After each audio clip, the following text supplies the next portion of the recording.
За өнөөдөр барилга бот байгуулалтын яамнаас ипотекийн зээлийн хүүг 5% болох эргэцэн орчин нэгдсэн. За 8% хүүтэй зээл авсан ипотекийн зээлдэгчдийг зээлийн хүүг нь 5% руу шилжүүлнэ гэж мэдэгдлээ.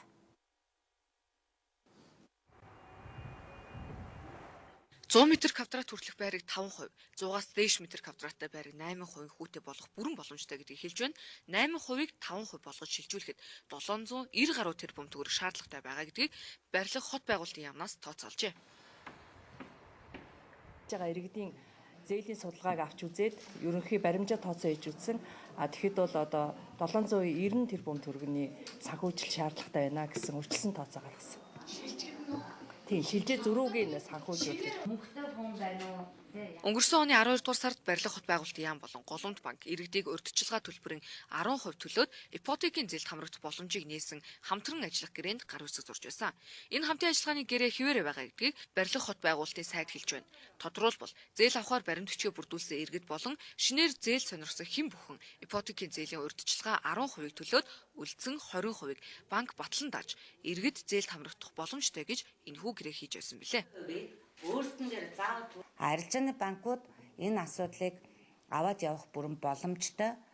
Их усүрийн тухайн асуудал дээр нь Монгол банктай хамтарч ажиллах тухайн асуудал дээр л тэд нэр анхаарч ажилласай гэж биднээс хүссэн байна. Тэгэхээр энэ 8% асуудал 8% өмнө нь авсан иргэд 5% руу шилжих тухай ойлголт байгаа.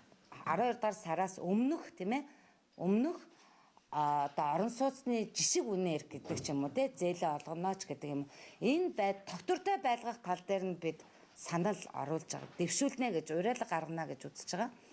Одоо энэ Монгол банкн дээр энэ ипотекийн зээлээс орж ирсэн 1.8 их найд төгрөгийн үнэт цаас байгаа. Энэ үнэт цаасаа борлуулад явхад өнөөдөр биднэрт шаардлагатай байгаа их усүрүүд шийдэгдэх бүрэн боломжтой. Тийм учраас бид нар энэ Монгол банка энэ өмнөх зарчмаараа ипотекийн зээлэн дээр засгийн газартай хамтраад явах, хамтарч ажиллах гэрээг байгуулна, хамтарч ажиллаж менежментээ явуулах зохицуулалтыг Монгол банкаараа бас өмнөх жишгээрээ явуулна гэж ойлгож байна. Ипотекийн зээл олгогдож эхлэнгүүт орон сууцны үнийн хөөрөгдөл бий болохоос урьдчилан сэргийлж, барилгын компаниуд руу нийгмийн хариуцлага ухамсарлаж, үнэ нэмэхгүй байхыг барилга хот байгуулалтын яамнаас уриалсан гэдгийг хэлж байна. 2015 оны 12 дугаар сараас өмнөх орон сууцны жишг үнээр худалдаалагдах ёстой гэдгийг онцоллоо. Түүнчлэн төрийн орон сууцны барилга 6% хүүтэй, 20% урьдчилгаатай байсныг 5% хүүтэй, 10% урьдчилгаатай болгох юм байна.